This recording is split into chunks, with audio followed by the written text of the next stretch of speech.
Bom dia, bom dia, bom dia, boa tarde, boa noite, dependendo do horário que você está aí assistindo a videoaula. Então, sétimo ano, na videoaula de hoje, a gente dá início ao capítulo 8. Capítulo esse que nós vamos trabalhar aí proporção e transformações de figuras. Mas para darmos início ao estudo das proporções, antes precisamos aprender sobre razões.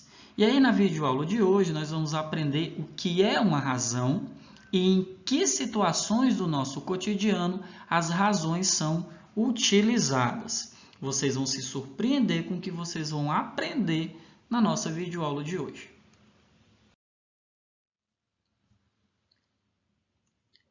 Então, turma, primeiro precisamos saber o que é uma grandeza. O que é que a matemática vai classificar como grandeza?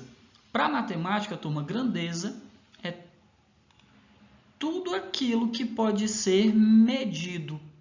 O tempo é uma grandeza, o meu peso é uma grandeza, comprimento, superfície, massa, temperatura. Então, tudo que nós podemos medir, tudo que pode ser medido, a matemática vai classificar como grandezas. E aí, turma, quando nós estamos estudando as relações entre grandezas, entra justamente o que nós chamamos de razão. E aí, vamos aí observar o exemplo que nós estamos vendo aí no nosso slide. Então, para entendermos o que é uma razão, palavra essa que vem do latim ratio, que significa divisão. Então, quando nós falarmos de razões, nós já sabemos que estaremos aí falando sobre divisões. Mas bora aqui para o exemplo. Temos aqui duas engrenagens. A engrenagem B tem 30 dentes e a engrenagem A, que é menor, tem apenas 12. Quero então aí calcular a razão entre a quantidade de dentes da engrenagem B em relação à quantidade de dentes da engrenagem A. Engrenagem B tem 30 dentes, engrenagem A tem 12. Como a palavra razão significa divisão, para então eu determinar a razão entre a quantidade de dentes da nossa engrenagem B comparada aí à nossa engrenagem A, então teremos aí 30 dividido por 12, que é igual a 2,5. Quantidade de giros da engrenagem A para um giro da engrenagem B. Ou seja, enquanto a engrenagem B realiza uma volta completa, a engrenagem A já estaria realizando 2 voltas completas e meia.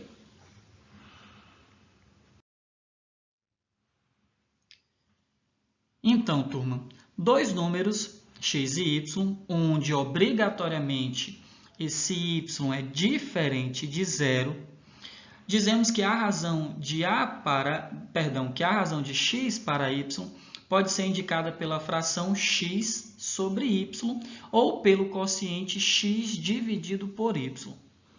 Nessa razão, lemos x está para y. Então, lembrem-se, a razão ela trabalha a ideia da divisão. E as razões ou podem ser representadas por uma fração ou por uma divisão, onde nós temos aqui o termo referente a isso, quociente. E a forma de lermos uma razão, nesse nosso caso aqui, por exemplo, é x está para y.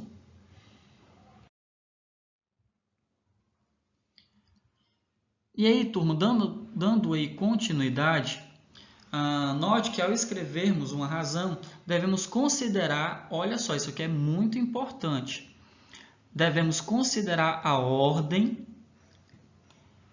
em que a comparação será feita. Então, razão, ela traz, além da ideia da divisão, ela traz também consigo a ideia do comparar valores.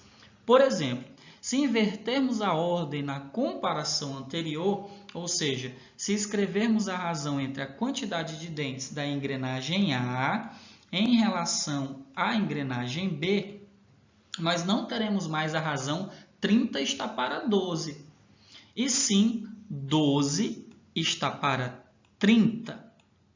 E 12 dividido por 30, nós temos aí 0,4 ou 4 décimos. E isso, turma, seria a quantidade de giros da engrenagem B para um giro da engrenagem A. Enquanto a engrenagem A já deu uma volta completa, um giro completo, a engrenagem B ainda está a 4 décimos de uma volta completa. Então, turma, a razão 30 está para 12, representa a quantidade de voltas que a engrenagem A para um giro completo da engrenagem B. Já a razão 12 está para 30, representa o inverso, ou seja, representa a quantidade de voltas que a engrenagem B realiza para um giro completo da engrenagem A. Nesse caso, turma, nós dizemos que a razão 30 está para 12 é inversa da razão 12 está para 30. Então, observamos aí então que quando invertemos a ordem de uma razão, a razão obtida com essa inversão será chamada de razão inversa.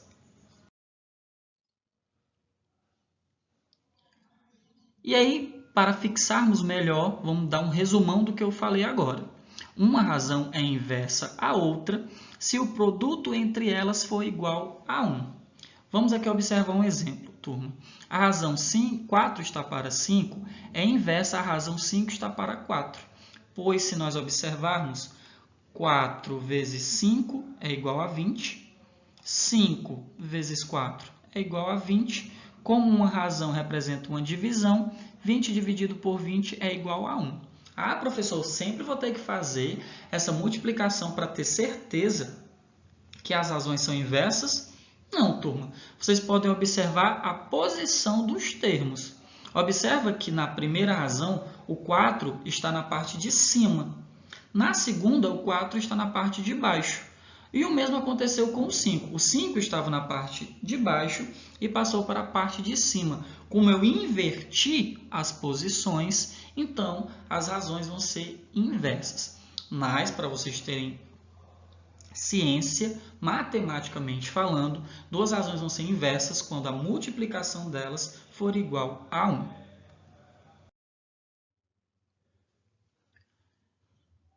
E aí, turma, como eu falei para vocês, as razões elas são bem cotidianas. Então, algumas razões são bem utilizadas e, por conta disso, receberam nomes especiais. Podemos citar aí como exemplo dessas razões que receberam nomenclaturas diferenciadas pela utilização que se aplica a elas são a densidade demográfica, a escala, a velocidade média, a densidade de um corpo e a porcentagem. E nos próximos slides nós vamos falar um pouquinho sobre cada uma dessas razões especiais.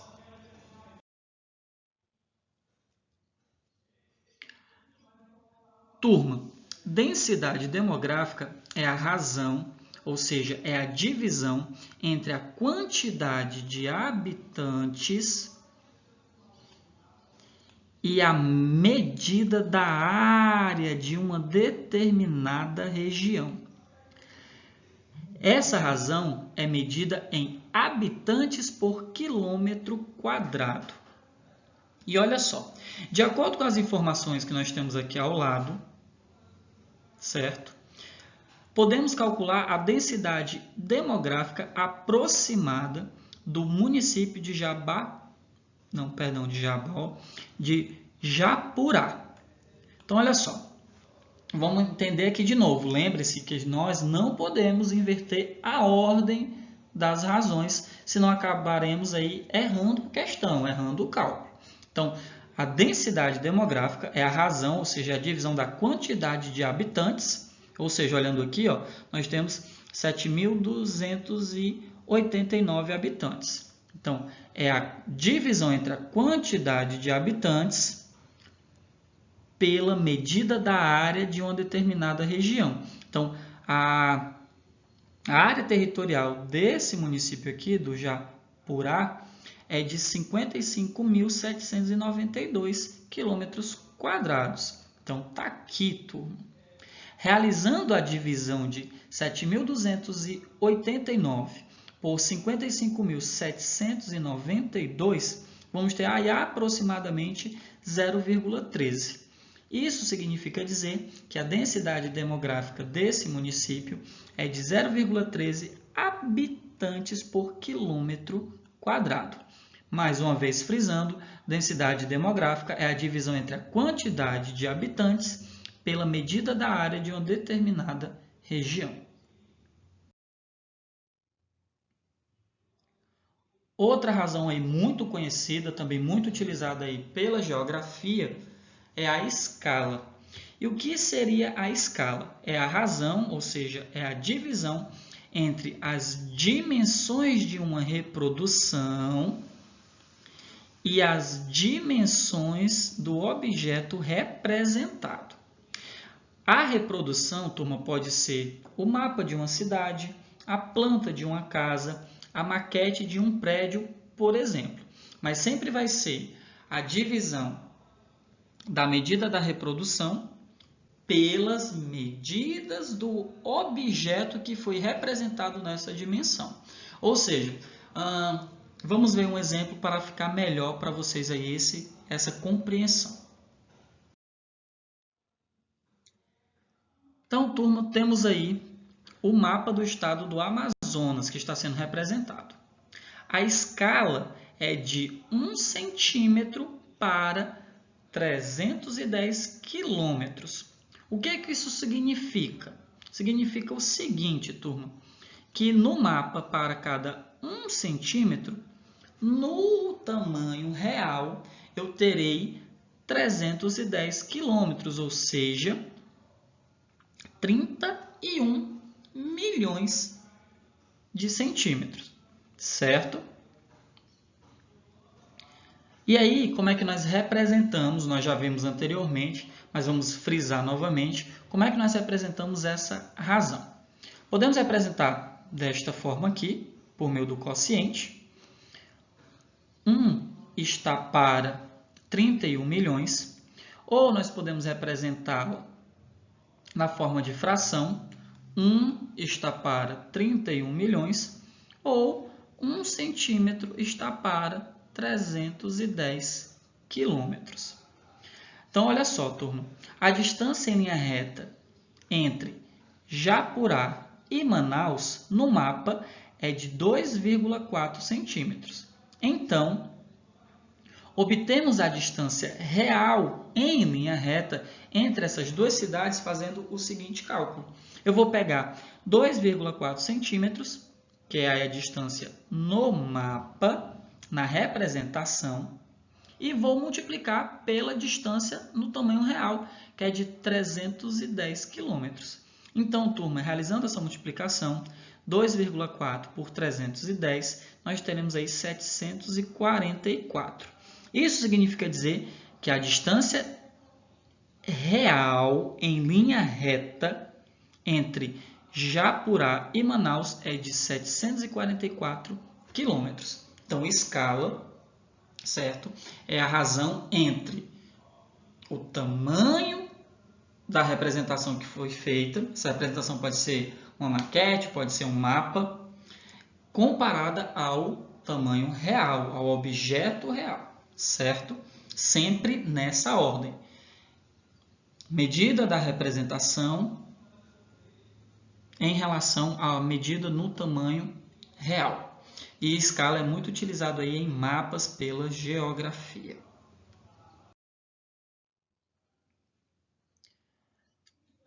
Temos aí a velocidade média, que é a divisão entre a distância percorrida e o tempo, geralmente medida em quilômetros por hora ou em metros por segundo.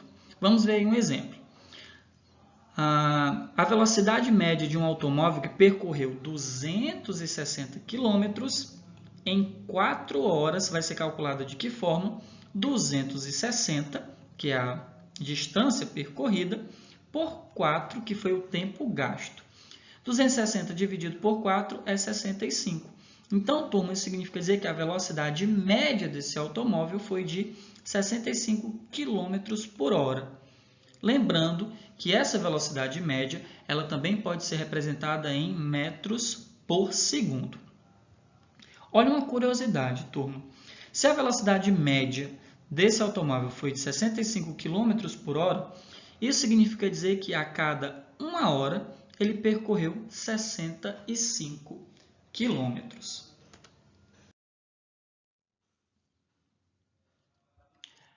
Densidade de um corpo é algo muito utilizado, turma, na química, porque a densidade de um corpo ela é uma propriedade da matéria. Então, a química utiliza muito essa razão. E como é que nós calculamos a densidade de um corpo? É a razão, ou seja, é a divisão entre a massa, que é a quantidade de matéria que um corpo possui, em relação ao volume, que é o espaço que esse corpo ocupa. Então, dividindo a massa, que é a quantidade de matéria, pelo volume, que é o espaço que o corpo ocupa, o resultado desta divisão vai ser chamado de densidade de um corpo. Geralmente, turma, a densidade é medida em gramas por centímetro cúbico ou quilogramas por metro cúbico. Gramas por centímetro cúbico ou quilogramas por centímetro cúbico. Aliás, perdão, quilogramas por metro cúbico. E aí vamos observar um exemplo. Então, temos aí dois corpos. O primeiro cubo tem massa de 13,5 gramas e o volume que ele ocupa é de 27 centímetros cúbicos.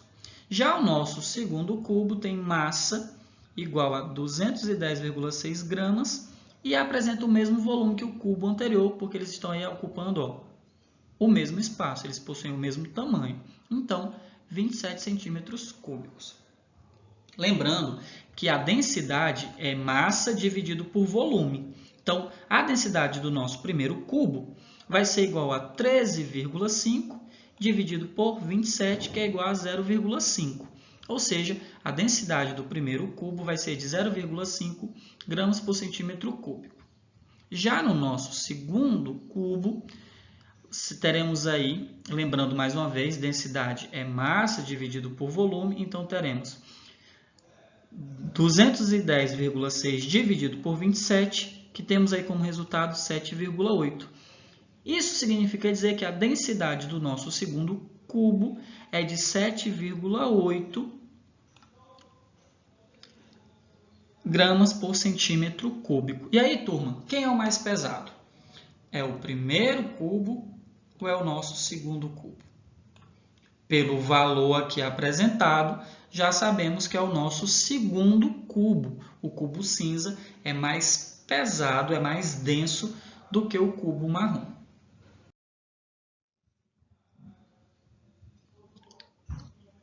E vamos aí mais uma curiosidade sobre a densidade. A densidade da água, né, esse solvente aí, universal que mata a nossa sede, que cuida da nossa higiene, enfim, tem várias funções aí atribuídas à água. A densidade da água é de 1 grama por centímetro cúbico. Ou seja, turma, quando um objeto apresentar densidade menor do que a água, ele vai flutuar. Caso contrário, ele afunda.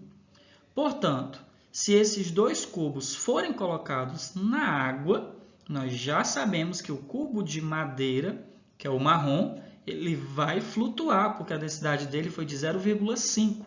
E 0,5 é menor que 1. O do segundo vai, o cubo de ferro, o cinza, ele vai afundar, porque a densidade dele é maior do que a densidade da água.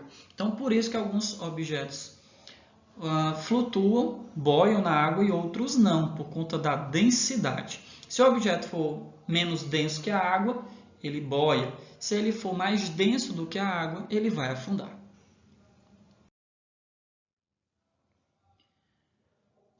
Temos aí, turma, as porcentagens, que é a razão que representa a parte considerada em um total de 100 partes iguais. ela compara grandezas de uma mesma natureza. Olha só, vamos pegar aí uma determinada situação. Em uma sala com 25 alunos, por exemplo, se 15 são meninas, então, turma, nós teremos aí a razão 15 está para 25. Temos 25 alunos no total e desses 25 alunos, 15 são meninas. Para determinarmos, então, a porcentagem, podemos simplesmente, turma, dividir 15 por 25 e nós teremos aí como resultado 0,6. Esse 0,6, turma, como vocês estão percebendo aqui, ele vai estar representando 60%. Ah, tio, mas por que aqui ele fez 60 está para 100? Qual é o número que multiplicado por 25, turma, nós teremos 100 como resposta? É o número 4. 4 vezes 25 é 100. Se eu multipliquei o denominador da fração por 4, eu também tenho que multiplicar o numerador da fração por 4. 15 vezes 4 é igual a 60, certo? E aí, lembra que aqui no início eu não expliquei que porcentagem é uma razão que representa a parte considerada em um total de 100 partes iguais? Só que vocês não são obrigados a sempre transformar essas razões de denominadores diferentes de 100 em denominador igual a 100. Você pode simplesmente dividir, lembrem-se que uma razão é uma divisão. Então, 15 dividido por 25 vai ser igual a 0,6. E esse 0,6, turma, vai estar representando 60%, que é o percentual, que é a porcentagem de meninas comparadas ao total de alunos dessa turma. E estamos aí finalizando mais uma videoaula. As páginas referentes ao conteúdo de hoje, 137, 138 e 139 do módulo 3. Corram para fazer essas atividades e até a próxima videoaula, galera.